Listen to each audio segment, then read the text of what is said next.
அதான் வஞ்ச முக்குறும்பாம் குழியை கடக்கும்.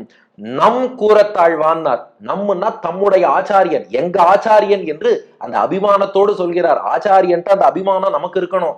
ஆச்சாரியன் நம் மீது அபிமானம் வைக்கும்படி நாமளும் நடந்துக்கணும், அதுவும் வேற விஷயம். ஆகையினால நம் கூறத்தாழ்வான், இப்படிப்பட்ட அடியனுடைய ஆச்சாரியன் கூறத்தாழ்வான் இருக்கிறார்.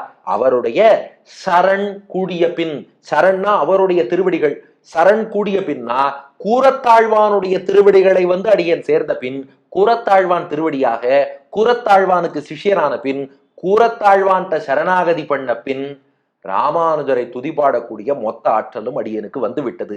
என்ன வாழ்க்கையில ஒரே ஒரு முறை கூறத்தாழ்வான சேவிச்சாலும் கூட அடியன் ராமானுஜதாசன் சொல்ல ஆரம்பிச்சிருவானா, ராமானுஜரை புகழ்ந்து பாட ஆரம்பிச்சிருவானா.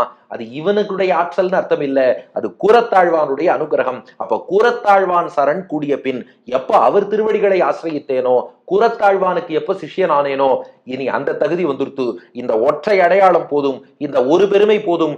கூறத்தாழ்வான் சிஷ்யன் என்ற பெருமையினாலே இனி ராமானுஜரை பாடப்போகிறேன். எந்த ராமானுஜர்? பழியை கடத்தும் இராமானுசன் புகழ் பாடி ராமானுஜர் புகழை பாடுகிறேன். எப்பேற்பட்ட ராமானுஜர்னா, பழியை, பழினா பாபம்னு அர்த்தம். பழியை கடத்தும் அப்படின்னா கடக்க வைக்கக்கூடிய, தாண்ட வைக்கக்கூடியன்னு அர்த்தம்.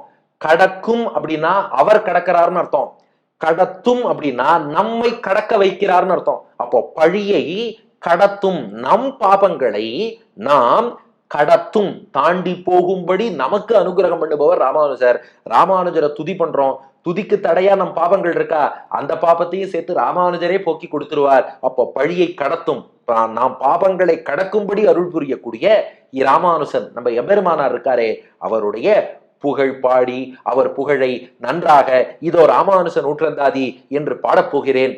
இவ்வாறு புகழ் பாடி அல்லா வழியை கடத்தல். அது மட்டும் இல்ல, இந்த ராமானுஜர் புகழை பாடக்கூடிய நான் என்ன பண்ண போறேன்னா, அல்லா வழியை கடத்தல், அல்லா வழியை கடந்து போக போகிறேன்.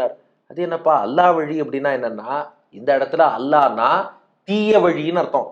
தமிழ்ல சொல்லுவா இல்லையா, நல்லவைனா நல்லதுன்னு அர்த்தம், அல்லவை அப்படின்னா தீயதுன்னு அர்த்தம். அதான் அல்லா அப்படின்னா பொல்லாத தீயன்னு அர்த்தம். அல்லா வழியை கடத்தல்னா அல் வழி, தீய வழி, அதையும் நான் கடந்து தப்பிச்சு போயிடுவேன்.